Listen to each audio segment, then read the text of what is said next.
श्री शिवाय नमस्तुभ्यम दोस्तों। हर हर महादेव। कैसे हैं आप सब? स्वस्थ और सुरक्षित होंगे दोस्तों। श्रावण मास की शिवरात्रि, और कहते हैं कि श्रावण मास की शिवरात्रि पर जो व्यक्ति यदि घर में पार्थिव शिवलिंग बनाकर उनका अभिषेक करता है, उनका पूजन करता है विधि विधान से, उसके सारे कष्ट भगवान भोलेनाथ स्वयं हर लेते हैं। सारी समस्याएं उसके जीवन की दूर हो जाती हैं। और बहुत ही सुंदर मौका है कि मंगलवार को जो शिवरात्रि पड़ रही है श्रावण मास की, उसमें 7 बजे से आपको लाइव देखने को मिलेगा अभिषेक करने का। पूरा बहुत ही सुंदर, बड़े बड़े विद्वान पंडित उसमें मंत्र बोलेंगे। साथ ही सामग्रियाँ आपको पहले से ही बता दी गई है, मैं आगे सामग्री भी बताऊंगी। सबसे बड़ा प्रश्न ये आ रहा है, बहुत लोग कमेंट्स में बोल रहे हैं कि उसमें हम भोलेनाथ का शिवलिंग का जब अभिषेक हो जाए, क्या हमें रात्रि में ही इनका विसर्जन करना होगा या हम सुबह भी कर सकते हैं? क्या हम घर में ही विसर्जन कर सकते हैं? हमें मंदिर में पूजन करना है या घर में ही पार्थिव शिवलिंग की पूजन करना है? हम किस मिट्टी का बनाएं? क्या क्या सामग्री लेना होगा? और यदि हम घर में विसर्जन करते हैं, घर के कोई बर्तन में लेकर विसर्जन करते हैं, तो हमें कोई दोष तो नहीं है। जो सामग्रियां हमने भोलेनाथ पर समर्पित की हैं, जैसे सभी सामग्रियां तो आप विसर्जन में जो डाल सकते हैं, लेकिन कुछ वस्तुएं ऐसी, जैसे आपने फल रखे हैं, मिठाई रखी है, मिष्ठान रखा है, नारियल रखा है, यदि दक्षिणा रूप में कुछ पैसे रखे हैं, ये वस्तुओं का आप क्या करें? ये सारी बातें मैं अपने वीडियो के माध्यम से बताने जा रही हूँ। आप शुरू से अंत तक देखें। सबसे पहले हम बात करेंगे कि हम पार्थिव शिवलिंग पहले से ही बना के रखें कि उसी समय बनाना है। शाम को 7 बजे पार्थिव शिवलिंग का अभिषेक लाइव दिखाया जाएगा और उसके साथ ही आपको अपने घर में पूजन करना है। आप 7 बजे से पहले ही शिवलिंग तैयार कर लें और एक थाली में, मैं सामग्री बता रही हूँ, वह सारी सामग्री लेकर आप एक थाली में व्यवस्थित तरीके से पूरी जमा कर रख लें। जब, क्योंकि टीवी पे लाइव शुरू होगा, तब आप इतनी जल्दी जल्दी कुछ भी नहीं कर पाएंगे। और यदि आप पुड़िया में ही रखे रहने देते हैं, बाहर से सामान आता है वैसे कि वैसे रखे रहने देते हैं, तो जब आप पुड़िया खोलने में ही उतना टाइम हो जाएगा और वहाँ पूजन निकल जाएगी। इसलिए सबसे अच्छा यह रहेगा कि आप एक थाली में व्यवस्थित तरीके से सारी सामग्री जमा लीजिए। सामग्री इस प्रकार है, मैं स्क्रीन पे भी डाल दूंगी और इसमें भी देख लीजिए, सुन लीजिए।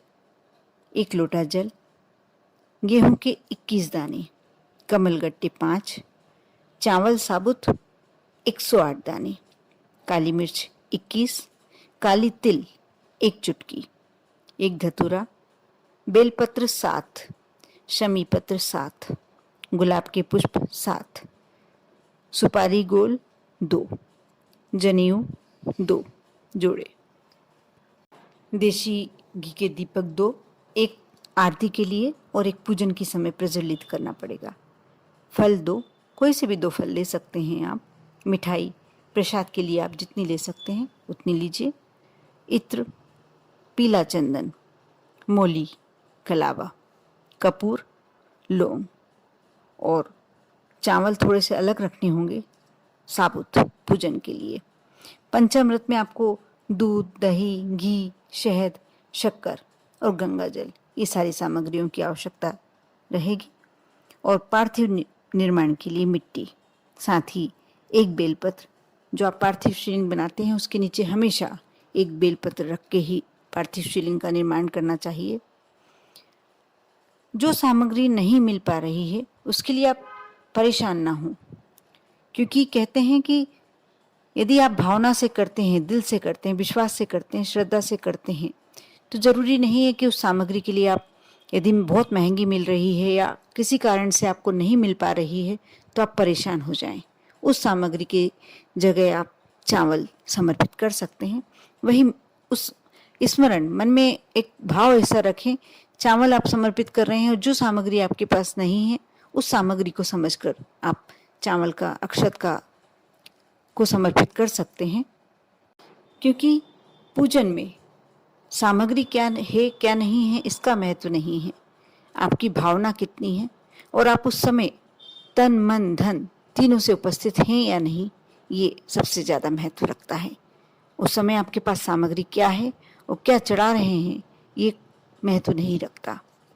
आप मंगलवार शिवरात्रि के दिन सुबह उठने के बाद जब आप स्नान कर लें, थोड़ी सी मिट्टी में, जिस भी मिट्टी से आपको बनाना है, आप सभी को मालूम ही होगा कि वैश्य पीली मिट्टी का उपयोग करते हैं, शूद्र काली मिट्टी का। इस प्रकार से सबकी अलग अलग मिट्टियाँ होती हैं और कुछ नहीं आपको नहीं मिल पा रही है तो सबसे अच्छी अपने घर के गमले की मिट्टी होती है।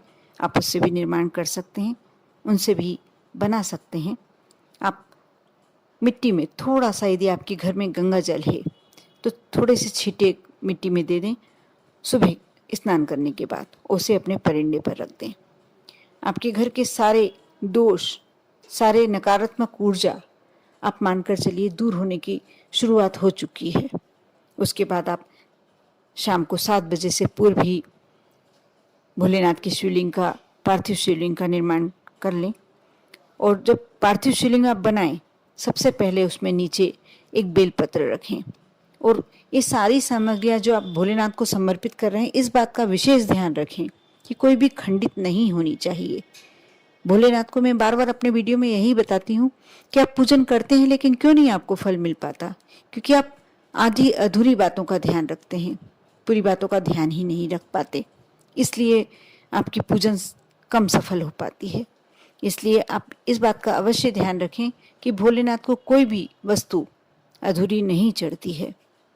आप जब पार्थिव शिवलिंग का निर्माण कर लें, थोड़े से घी का लेपन करें। इससे सबसे अच्छा रहता है कि वह क्रैक नहीं होते हैं। थोड़ा सा जो एक दरार पड़ने का डर रहता है हमें मिट्टी में, वो नहीं पड़ पाती।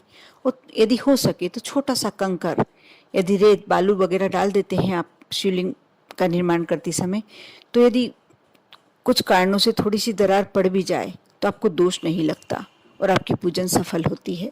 अब मैं बात करूंगी विसर्जन का। तो आप पहले थाली लगा कर रखें, पूजन करें, उसके बाद आप विसर्जन, यदि आपके आसपास ही यदि बहती हुई नदी है, बहता हुआ जल है, तो आप रात्रि में भी कर सकते हैं, क्योंकि शिवरात्रि का दिन ऐसा होता है कि सूर्यास्त के बाद भी आप विसर्जन कर सकते हैं। वैसे और किसी दिन भी आप सूर्यास्त के बाद आपको विसर्जन नहीं करना चाहिए, लेकिन शिवरात्रि का दिन ऐसा होता है कि आप कोई सी भी शिवरात्रि, 12 महीने की जो शिवरात्रियाँ होती हैं उसमें आप सूर्यास्त के बाद भी विसर्जन कर सकते हैं, बाहर जाकर नदी तालाब वगैरह में। और नहीं तो आप घर में एक बाल्टी भर के पानी रख लीजिए, कोई बड़े बर्तन में पानी भर कर रख लीजिए, शुद्ध जल होना चाहिए। इस बात का ध्यान रखें, आपकी पूजन हो जाए, आरती हो जाए। एक बात का और ध्यान रखना होगा आपको कि आपके परिवार में सदस्य कितने भी हैं, मेंबर कितने भी हैं, आपको शिवलिंग एक ही बनाना है। कोशिश करें, प्रयास करें कि सभी उसी शिवलिंग पर, एक जना पूजन कर रहा है, आप बैठकर उस समय मंत्र जाप कर सकते हैं या सभी हाथ लगा सकते हैं। इस बिल्कुल अलग अलग आपको शिवलिंग नहीं बनाना है। आप एक ही शिवलिंग, पार्थिव शिवलिंग बनाकर उनकी पूजन चाहे तो अलग अलग सामग्री समर्पित करके भी कर सकते हैं। अब आती है बात विसर्जन की। विसर्जन के लिए आपको अपने घर में एक बड़ा बर्तन भर कर रख लें, उसमें विसर्जन कर लें। लेकिन कहते हैं कि जो भोलेनाथ पर वस्तु समर्पित होती है, चाहे वो भोजन सामग्री, जो भी खाने का भी पदार्थ होता है, तो आप नहीं खा सकते हैं, ये बिल्कुल सच बात है। लेकिन आप जो मिष्ठान चढ़ाए हैं या जो फल चढ़ाए हैं, वह आप बिल्कुल ध्यान रखें कि आप विसर्जित करते समय वो वस्तुएं नहीं डालें। आपके घर के बाहर कोई पशु जैसे गाय वगैरह हो, बैल वगैरह हो, उनको दे दीजिए, वो ज़्यादा अच्छा रहेगा। और साथ ही जल्दी उठकर सुबह सुबह 4-5 बजे आप जब सुबह सोकर उठें, आप फूल जाकर विसर्जित कर सकते हैं। शमी पत्र और जो भी आपने घर में विसर्जित कर सभी बड़े बर्तन में पानी भरकर, स्वच्छ जल भरकर विसर्जित कर दीजिए। चाहे तो फिर किसी बेल, जो व्यक्ति नहीं करना चाहता, रात्रि में सोचता है कि हम अपने घर में नहीं करना चाहते हैं, विसर्जित कर सकते हैं, डाल सकते हैं, या अपने घर की गमले की मिट्टी सुबह दिन के आसपास कहीं, लेकिन बहती हुई नदी भी होता है, इसलिए यदि बड़े वृक्ष के नीचे डाला जाए तो ज़्यादा श्रेष्ठ होता है। या आप घर में विसर्जित करने के बाद भी आप उस जल को ले आकर, कोई आसपास नदी हो या बहता हुआ जल है, उसमें विसर्जित कर सकते हैं। लेकिन आप इस बात का ध्यान रखें कि कोई भी उसमें से सामग्री आप बचाएं ना, ऐसा केस आपको विसर्जित पूरा कर देना चाहिए। मुझे लगता है कि जो तमाम बातें जो आपके मन में उठ रही थी, जो प्रश्न आपके मन में उठ रहे थे, उन सभी प्रश्नों के उत्तर आपको मिल गए होंगे। आप कमेंट्स करके बताइएगा। यदि आपको और कोई भी शंका है, कोई प्रश्न है आपके मन में, अवश्य पूछिएगा। मैं अवश्य कोशिश करूंगी कि आपके कमेंट्स का उत्तर दूं। आप पर और आपके पूरे परिवार पर भोलेनाथ की कृपा हमेशा बनी रहे। जो शिवरात्रि आ रही है, आप पर बहुत सारी खुशियां लेकर आए और आपको इस सावन मास की शिवरात्रि पर अभिषेक करने के लिए बहुत बहुत शुभकामनाएं। ओम नमः शिवाय।